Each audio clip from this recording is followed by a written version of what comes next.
रहे परम शांति का अर्थ सर्वोच्च शांति जो केवल आत्मज्ञान और समत्व बुद्धि और ब्रह्म के एकत्व द्वारा प्राप्त की जा सकती है। वेदों और उपनिषदों में, भगवत गीता में और अन्य शास्त्रों में इसे परम आनंद, मोक्ष और ब्रह्म निर्वाण और शाश्वत शांति के रूप में वर्णित किया गया है।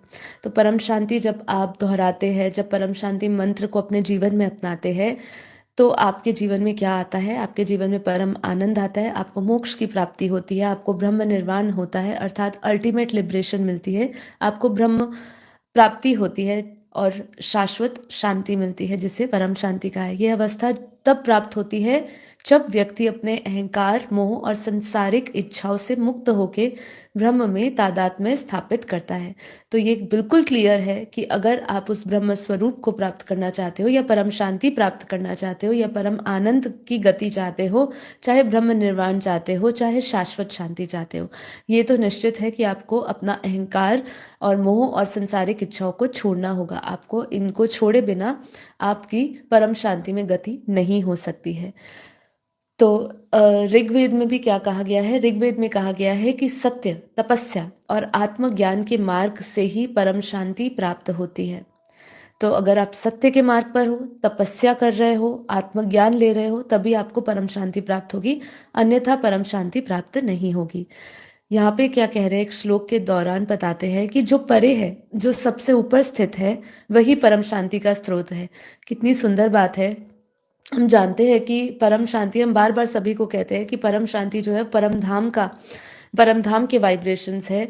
तो यहाँ पे इसलिए कहा गया कि जो परे है, जो सबसे परे है, जो सबसे ऊंचा स्थित है, वही परम शांति का स्रोत है। तो सोर्स क्या है? परम शांति का सोर्स क्या है? जैसे ब्रह्मांडीय ऊर्जा को ओम से जोड़ दिया गया, लेकिन इससे भी ऊंची ऊर्जा जिसको संतुलित किया जा सकता है, जो ब्रह्मांडीय ऊर्जा को भी संतुलित करती है, वो है परम शांति। क्योंकि परम शांति हाईएस्ट कॉन्शियसनेस, सुप्रीम कॉन्शियसनेस के वाइब्रेशन से अलाइन है। तो परम शांति केवल अत्यंत गूढ़ और उच्च आत्मिक अवस्था में प्राप्त किया जा सकता है। अगर आप उस अवस्था को प्राप्त करना चाहते हो, परम शांति को प्राप्त करना चाहते हो, तो आपकी उच्च आत्मिक अवस्था होनी चाहिए। मतलब यदि आप देह में रहते हुए इस संकल्प कर रहे हो, ये तो जरूरी नहीं है आपको इतना उसका प्रभाव महसूस हो। दो, हम अगर ध्यान से समझे तो जब भी हम कोई चीज वाणी में ला रहे हैं, उसका कम ज्यादा थोड़ा सा तो असर आपके ऊपर पड़ता है, लेकिन वो बहुत ही क्षणिक होता है और वो आपकी मन की अवस्था पर भी निर्भर करता है। लेकिन अगर आप आत्मिक स्वरूप में, आत्मिक अवस्था में स्थित होकर परम शांति का संकल्प लेते हो, तो उसका जो प्रभाव है वो अत्यंत गूढ़ होता है। यजुर्वेद में भी शांति मंत्रों का उल्लेख मिलता है जो परम शांति की स्थिति को दर्शाते हैं। इस मंत्र में कहा गया है कि जब ब्रह्मांड, प्रकृति और आत्मा सभी संतुलित और एक हो जाते हैं, तब परम शांति आपको प्राप्त होती है, परम शांति संभव है। अथर्ववेद में भी क्या कहा है? संपूर्ण सृष्टि का संतुलन और शांति ही परम शांति की ओर ले जाता है।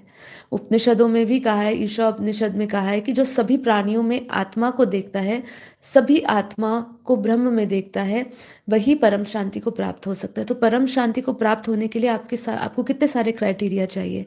आपको सबसे पहले अपना अहंकार, आपको अपना अहंकार, अपनी इच्छाओं को मारना होगा, इच्छाओं को खत्म करना होगा। आपको सभी आत्माओं को आत्म स्वरूप में देखना होगा, आत्मा समान, आत्मा जान देखना होगा। सभी आत्माओं को ब्रह्म स्वरूप में, ब्रह्म में देखना होगा। तभी आप परम शांति को प्राप्त हो सकते हो। जब व्यक्ति अहंकार और द्वैत को छोड़ अद्वैत में प्रवेश करता है, तभी उसे परम शांति होती है। भगवत गीता में भी क्या कह रहे हैं? जिस प्रकार नदियां समुद्र में मिलकर भी उसे विचलित नहीं कर सकती है, उसी प्रकार जो व्यक्ति इच्छाओं से प्रभावित नहीं होता है, वही परम शांति को प्राप्त होता है। भगवत गीता में यह भी कहा है, जो कर्मफल की आसक्ति छोड़ देता है, वही परम शांति को प्राप्त होता है। योगी जो आत्मा में स्थिर रहता है, वह परम शांति को प्राप्त होता है। जब मन पूरी तरह स्थिर हो जाता है, तो आत्मा को परम शांति का अनुभव होता है। सुख दुख, हानि लाभ, सफलता असफलता में समान रहने से ही परम शांति प्राप्त होती है। बिना फल की चिंता किए कर्म करने से आत्मा मुक्त हो जाती है और परम शांति प्राप्त होती है। अद्वैत ज्ञान अर्थात जब व्यक्ति इससे समझ लेता है कि मैं शरीर नहीं, शुद्ध आत्मा हूं, तभी वो परम शांति को प्राप्त होती है।